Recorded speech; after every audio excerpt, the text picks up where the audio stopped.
In this video, Dr. Jordan Peterson explains how you can have balance in your life. So then we're looking at things two ways. We're trying to figure out, well, how does the world present itself, and then how is it that you should act in it? And so,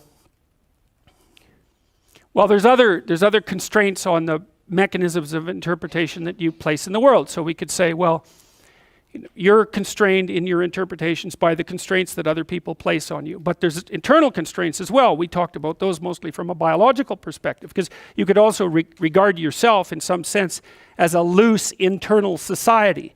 And that's sort of a psychoanalytic dictum, right? You're a collection of sub-personalities, or you could say you're a collection of sub-routines. I don't care how you formulate it, but you're a unity, but you're a unity that brings together a plurality of subcomponents. And part of the constraints on how it is that you lay out your interpretation of the world is that you have to satisfy those internal subsystems, right? So you're the ego, but it's more like you're the captain of a ship full of people who are rowing. You got to keep the people rowing. You're not tyrant. You're not omnipotent tyrant of your own destiny. You're constrained by the nature of your own being. And so you have to provide yourself with food, and you have to provide yourself with shelter, and you have to provide yourself with water, and all of these things. And those are demands that are laid on you by the nature of your internal processes. And of course, how they lay themselves out as demands and what the appropriate solutions to that is, to those problems are, is debatable infinitely. But you can see the constraints stack up. You have to satisfy your internal constraints. So they have to be brought into a unity. That seems to happen, at least in part, between the ages of 2 and something like between the ages of birth and 4 years old, maybe even 2 years old. You bring yourself together into something that's sort of functioning as a unity. Then you have to turn that unity into a unity that can function in the social world with increasing breadth. And that unity in the social world has to be a unity that can function inside the natural world. It's something like that. So you're stacking up these games into a hierarchy of increasing complexity.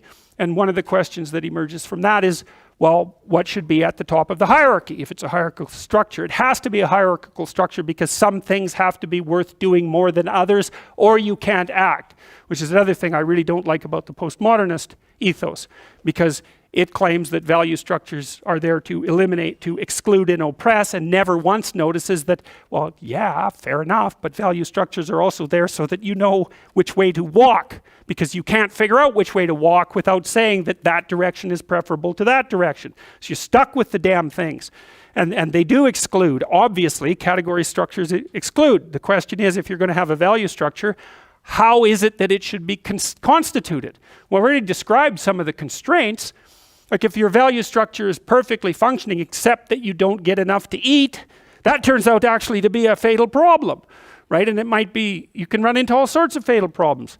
You're too lonesome. Well, it means let's say that your value structure is too narcissistic. There's lots of reasons to be lonesome, but that might be one of them. Or you're too timid or something like that. Like you're going to be informed by your own internal biological mechanisms when the value structure that you're laying out in the world is insufficient to keep itself propagating across time. And some of that's just you, and some of that's other people, and some of that's the natural world. Constraints galore. And so in the face of all those constraints, it's absolutely unreasonable to say any old solution goes. Just try it. Generate a random solution. Run it as a simulation in the world. And see how many slings and arrows come your way. There'll be plenty. And you might say, well, I don't care about slings and arrows. It's like, yeah, no. That's a claim you don't get to make. So, okay, so you're being informed internally as to the nature of your value structure. You have to specify where you are. You have to specify where you're going. You have to integrate all your underlying biological mechanisms into that schema. It's something I think that's actually kind of weak about the Piagetian ideas, because Piaget, I'm a great fan of Piaget, but Piaget tended to think that the child came into the world with nothing but a set of reflexes. I mean, that's his technical claim, and that you bootstrap off those reflexes, and I think it underestimates the degree to which the child comes into the world as an already prepared unit.